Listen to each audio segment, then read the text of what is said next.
యెషయా గ్రంథము 62వ అధ్యాయము 1-12 వచనములు. సీయోను నీతి సూర్యకాంతి వలె కనబడు వరకు, దాని రక్షణ దీపము వలె వెలుగుచుండు వరకు సీయోను పక్షమందు నేను మౌనముగా ఉండను, యెరూషలేము పక్షమందు నేను ఊరకుండను.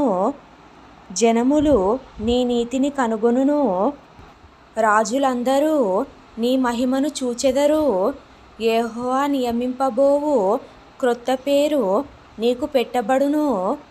నీవు యెహోవా చేతిలో భూషణ కిరీటముగాను, నీ దేవుని చేతిలో రాజకీయ మకుటముగాను ఉందువు.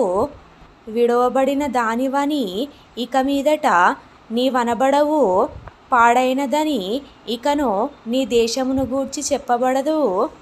హెప్సిబా అని నీకును, బ్యూలా అని నీ భూమికిని పేర్లు పెట్టబడును. యెహోవా నిన్ను గూర్చి ఆనందించుచున్నాడు, నీ దేశము విహితమగును. యవనుడు కన్యకను వరించి పెండ్లి చేసుకొనున్నట్లు, నీ కుమారులు నిన్ను వరించి పెండ్లి చేసుకొనెదరు. పెండ్లి కుమారుడు పెండ్లి కుమారుని చూచి సంతోషించున్నట్లు, నీ దేవుడు నిన్ను గూర్చి సంతోషించును.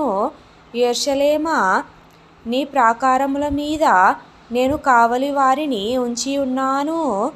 రేయైనా పగలైనా వారు మౌనముగా ఉండరు.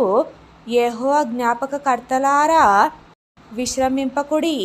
ఆయన యెరూషలేమును స్థాపించు వరకు, లోకమంతటా దానికి ప్రసిద్ధి కలుగజేయు వరకు ఆయనను విశ్రమింపనీయకుడి. తన దక్షిణ హస్తము తోడనియు బాహుబలము తోడనియు యెహోవా ఇలాగున ప్రమాణము చేసెను, నిశ్చయముగా ఇకను నీ ధాన్యమును నీ శత్రువులకు ఆహారముగా నేనియ్యను. నీవు ప్రయాసపడి తీసిన ద్రాక్షారసమును అన్యులు త్రాగరు. ధాన్యము కూర్చిన వారే దాన్ని భుజించి యెహోవాకు స్తుతి చెల్లింతురు. పండ్లు కోసిన వారే నా పరిశుద్ధాలయ మంటపములలో దాన్ని త్రాగుదురు. గుమ్మముల ద్వారా రండి, రండి, జనమునకు త్రోవ సిద్ధపరచుడి. రాజమార్గమును చక్కపరచుడి, చక్కపరచుడి. రాళ్లను ఏరి పారవేయుడి. జనములు చూచునట్లు ధ్వజమెత్తుడి, ఆలకించుడి.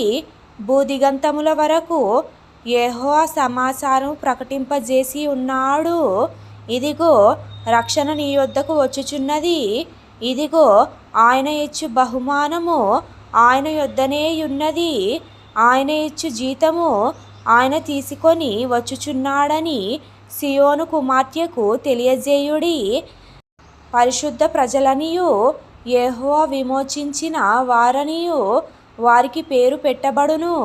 యెరూషలేమా, ఆశింప తగిన దానవనియు విసర్జింపబడని పట్టణమనియు నీకు పేరు కలుగును.